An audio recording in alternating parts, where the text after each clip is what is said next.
Bismillahirrahmanirrahim.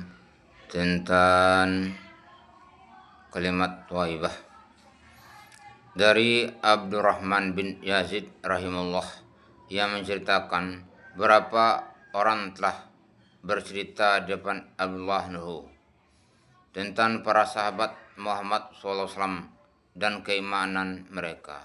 Maka Abdullah Nuhu berkata, sesungguhnya kebenaran Muhammad SAW sudah jelas bagi orang yang melihatnya. Demi zat yang tiada hak disembah selain Allah, tidak ada seorang mukmin yang lebih utama keimanannya daripada beriman kepada yang gaib.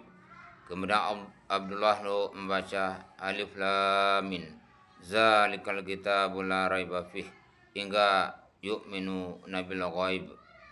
Alif Lam Mim, kitab Al-Quran ini tidak ada keraguan padanya, petunjuk bagi mereka yang bertakwa, yaitu mereka yang beriman kepada yang gaib. Arsyad Hakim. Dari Abdurrahman bin Yazid rahimahullah, yang menceritakan beberapa orang telah bercerita di depan Abdullah Nuhu tentang para sahabat Muhammad SAW dan keimanan mereka. Maka Abdullah Nuhu berkata, sesungguhnya kebenaran Muhammad SAW sudah jelas bagi orang yang melihatnya. Demi zat yang tiada hak disembah selain Allah, tidak ada seorang mukmin yang lebih utama keimanannya daripada beriman kepada yang gaib. Kemudian Abdullah Nuhu membaca Alif Lam Mim, Zalikal kitabul la raiba fih, hingga yu'minu nabil ghaib. Alif Lam Mim, kitab Al-Quran ini tidak ada keraguan padanya, petunjuk bagi mereka yang bertakwa, yaitu mereka yang beriman kepada yang gaib. Aris riwayat Hakim. Dari Anas bin Malik radhiyallahu berkata, Rasulullah SAW bersabda, aku ingin sekali bertemu dengan saudara-saudaraku. Para sahabat berkata, bukankah kami ini adalah saudara-saudara engkau? Beliau menjawab, kalian adalah sahabatku, tetapi saudara-saudaraku adalah orang-orang yang beriman kepadaku, sedangkan mereka belum pernah melihatku. Arsyad Ahmad. Dari Anas bin Malik berkata, Rasulullah SAW bersabda, aku ingin sekali bertemu dengan saudara-saudaraku. Para sahabat berkata, bukankah kami ini adalah saudara-saudara engkau? Beliau menjawab, kalian adalah sahabatku, tetapi saudara-saudaraku adalah orang-orang yang beriman kepadaku, sedangkan mereka belum pernah melihat aku. Arsyad Ahmad. Dari Abdurrahman Al-Juhani radhiyallahu berkata, ketika kami sedang duduk-duduk bersama Rasulullah SAW, tiba-tiba muncul dua orang penunggang. Ketika melihat mereka, beliau berkata, kedua orang ini nampaknya berasal dari suku Kindah dan Masjid. Setelah mereka sampai di hadapan beliau, ternyata benar bahwa mereka berasal dari Masjid. Lalu salah seorang dari mereka mendekat kepada beliau untuk berbaiat sambil menjabat tangan Rasulullah SAW. Ia berkata, wahai Rasulullah, bagaimana menurut engkau tentang orang yang melihat engkau lalu beriman kepada engkau dan membenarkan apa yang engkau sampaikan dan mengikuti engkau? Apa yang akan ia peroleh? Beliau menjawab, kebahagiaanlah baginya. Lalu ia mengusap tangan Nabi SAW, mengambil berkah dan pergi.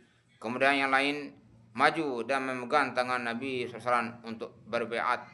Ia berkata, wahai Rasulullah, bagaimana menurut engkau tentang orang yang beriman kepada engkau, membenarkan engkau dan mengikuti engkau, sedangkan ia tidak pernah melihat engkau? Apa yang akan ia peroleh? Beliau menjawab, kebahagiaanlah baginya, kebahagiaanlah baginya, dan kebahagiaanlah baginya. Kemudian ia mengusap tangan Nabi SAW lalu pergi. Hadis riwayat Ahmad. Dari Abu Musa anhu berkata, Rasulullah SAW bersabda, 3 golongan manusia yang akan mendapat pahala ganda, yaitu 1. Seorang dari ahli kitab Yahudi dan Nasrani yang beriman kepada nabinya dan juga beriman kepada Muhammad SAW. 2. Seorang hamba sahaya apabila ia dapat menunaikan hak Allah Ta'ala dan juga hak majikannya. 3. Seorang yang memiliki hamba sahaya perempuan, lalu ia mendidiknya dengan sebaik-baik pendidikannya dan mengajarnya dengan sebaik-baik pengajarannya. Kemudian ia memerdekakannya dan setelah itu ia mengawinnya, maka baginya adalah pahala ganda. Riwayat Bukhari. Keterangan hadis ini menjelaskan bahwa dalam buku catatan amal ketiga orang ini tersebut akan ditulis pahala 2 kali lipat dalam setiap amalnya dibanding dengan orang lain. Misalnya, jika si fulan mengerjakan sholat, maka ia menerima 10 pahala. Sedangkan jika salah satu dari ketiga jenis orang tersebut melakukan amal yang sama, maka pahalanya menjadi 2 kali lipat. Dari Ausah rahimahullah, ia menceritakan pernah Abu Bakar berkhutbah kepada kami. Katanya, pada tahun lalu Rasulullah SAW berdiri di tempat saya sedang berdiri ini. Abu Bakar berkhutbah sambil menangis. Lalu Abu Bakar berkata, mohonlah kepada Allah mu'afah, atau katanya afiat, atau keadaan baik, karena tiada seorang pun yang beri sesuatu setelah nikmat yakin atau iman yang kuat yang lebih utama daripada nikmat afiat atau mu'afah. Al-Ahmad. Allah baca hari kan. Mudah-mudahan di dunia Allah telah buka untuk yang pekan berakhir. Amin.